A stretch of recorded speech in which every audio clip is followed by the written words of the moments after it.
Welcome back to Strictly Money. When you think about environmental, social, and governance investing, also known as ESG investing, what comes to mind? Well, one thing is for certain, ESG investing surged in popularity, especially during the COVID pandemic. And women are a big reason why. In fact, women are twice as likely as men to invest in companies that incorporate ESG factors.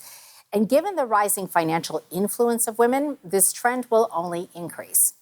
Danielle LeClair is Director of Manager Research in Canada for Morningstar, and she joins me now with her insights. Danielle, it's great to have you on. Great to be here. Thanks for having me. So when you hear that women are a big driver in the interest of ESG, what comes to mind? I think first of all, as a financial professional, women have faced our own type of challenges from a gender diversity and equality perspective. And when you think of some of the more popular ESG data points these days, gender diversity is a data point. We are a data point. So, one of the things that comes to mind for me is that as a female investment professional, we've lived ESG. We are living ESG. So to gravitate towards these types of initiatives really, supports our own sort of growth, but also allows us to contribute in a similar fashion to other type of initiatives that impact the world. Yeah. Do you think this surge, this interest, do you think that the pandemic was actually a tipping point? I mean, I feel like there was a lot of interest. I don't recall it being to this degree. Yeah, the pandemic brought a lot of different things together. If you think of from a climate perspective and the reduction in greenhouse gases with us all being at home, that brought environmental issues to the forefront. It became really a lot of political platform agenda items, working from home in terms of just, how we balance work life, and our responsibilities at home, how that shaped it. But then, coincidentally, or maybe not, there was also a lot of kind of headline issues as well. When you think about, the racial divide and the George Floyd situation in the US, it hit us all globally. So you're right, you're correct in saying that the pandemic really shone a light on a lot of these issues that were pre-existing prior to that as well. Yeah. Would you say, Danielle, that the interest is sort of across the board? Like we talk about the E piece or the environmental piece that I feel like gets a lot of headline, and especially because of regulatory pushes. Or do you think there's interest sort of on the social side and governance? Is it fairly even, would you say?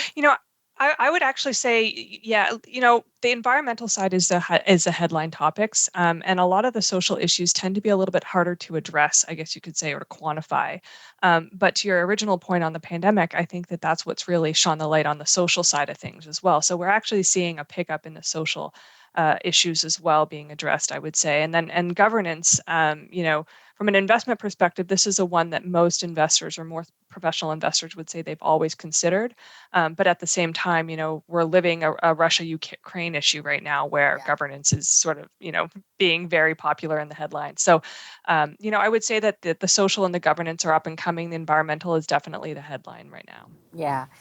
Can you clarify, how does SRI fit in? So socially responsible investing, I think there's key differences. I would love for you to explain that between SRI and ESG. I mean, I know they're both about building responsible portfolios, but what do viewers need to consider?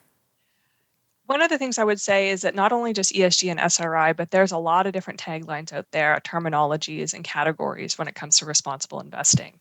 SRI is really kind of the grandparent of all of them. And so SRI is traditionally known as kind of more values-based investing, more exclusionary-based investing.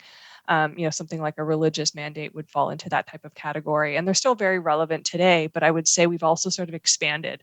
To use an ice cream analogy, we've gone from kind of vanilla and chocolate to Baskin-Robbins 36 flavors, and ESG is one of them. And the CSBA Institute has an interesting quote where they say ESG investing is finding value in companies, not just supporting values. And so I do think it reflects the expansion and the opportunities we have for ESG investing today. Yeah, and you mentioned there's various taglines. Is it just those two, or is there something else that plays in? Is SRI and ESG, or are there other ones? You'll hear, buzzwords like, positive screening, ESG leaders, so kind of biasing those that have, the more stronger ESG characteristics. Thematic funds fall into that, so the environmentally oriented ones. There's some women ETFs out there geared towards companies that are run by women. Negative screening, ESG integration is another version. Okay. There are some regulations out there, hopefully looking to standardize some of those terms, but Yeah. it's a little bit of an alphabet soup out there right now.